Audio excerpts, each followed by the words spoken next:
Ingat hadis Rasulullah, siapa yang memasukkan barang haram ke dalam perutnya, hanya api neraka yang bisa membersihkan perutnya. Dia gelisah, waduh mati saya makan buah haram. Lalu dia telusuri sungai itu, dia cari pohonnya ini, jalan-jalan menyelusuri sungai, dia dapat pohonnya. Wah, inilah pohonnya buah apel. Lalu dia cari yang punya kebun, jalan-jalan dia dapat yang punya kebun.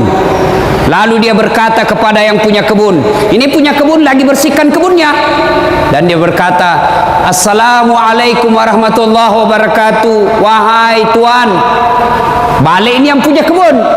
Waalaikumsalam warahmatullahi wabarakatuh. Tuan, kata Malik bin Ibrahim, ada apa? Saya dapat buah di sungai, saya sudah makan setengah, dan saya ternyata tidak minta izin sama tuan. Mohon maaf tuan, saya sudah terlanjur makan yang setengah, tolong halalkan yang setengah lagi, saya kembalikan ini yang setengah. Kata yang punya kebun, enak betul kau sudah makan setengah, kau kasih saya sisamu. Tidak mau saya maafkan kau, tuan maafkanlah saya. Dia bilang yang punya kebun, baiklah, saya maafkan kamu dengan catatan nikahi anak gadisku. Kalau bahasa Bugis, wak dampangeko tapi pubene anakku. Langsung dia bilang ini cowok Malik bin alhamdulillah dapat gadis. Tapi dia bilang ini orang yang punya kebun, yang kau terlalu cepat senang bos. Ini anakku tuli bisu buta lumpuh. Anak gadisku tuli buta bisu lumpuh. Dia bayangkan anakmu, apa enaknya? Dia bilang, ya terserah, kau mau saya halalkan yang kau sudah makan, nikahi anakku. Kau tidak mau nikahi, haram itu yang kau makan, saya dah halalkan. Gelisah, pilih cewek buta atau masuk neraka? Dia ingat lagi, tidak ada yang bisa membersihkan kecuali api neraka. Oke, kata anak muda ini Malik bin Ibrahim, baiklah tuan, saya nikahi anakmu. Sudah dinikahkan. Setelah dinikahkan, lalu bapaknya berkata, anak muda, silakan kau jemput istrimu, silakan kau masuk di kamarnya. Jalanlah anak muda ini berpikir, aduh apa enaknya tuli bisu lumpuh. Dia ketuk pintu. Assalamualaikum warahmatullahi wabarakatuh. Selang beberapa saat keluar kedengaran suara perempuan, Waalaikumsalam warahmatullahi wabarakatuh. Kaget, berarti dia tidak bisu, karena dia jawab salamku. Berarti dia tidak tuli, dia dengar salamku. Lalu dia buka pintu, dia masuk.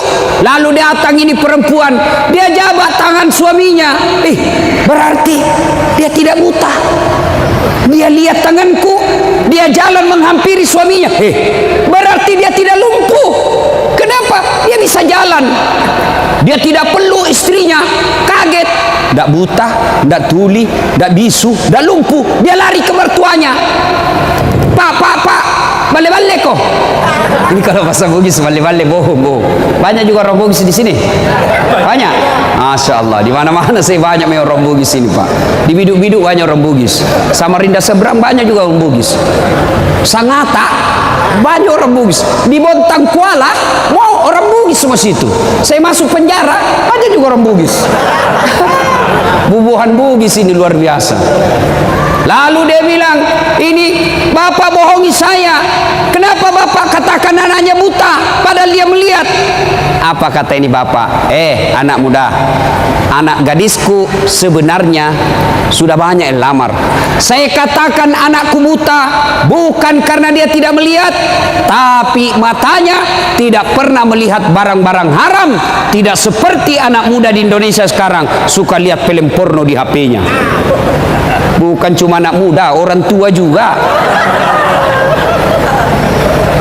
Lalu dia bilang lagi, lalu kenapa bapak katakan anaknya bisu? Anak muda, anakku saya katakan bisu bukan karena dia tidak tahu bicara, tapi mulutnya tidak pernah berbicara kecuali yang ada faedahnya, tidak pernah berbicara tidak ada gunanya. Tidak seperti ibu-ibu Indonesia, biar bukan urusannya dia gosip juga.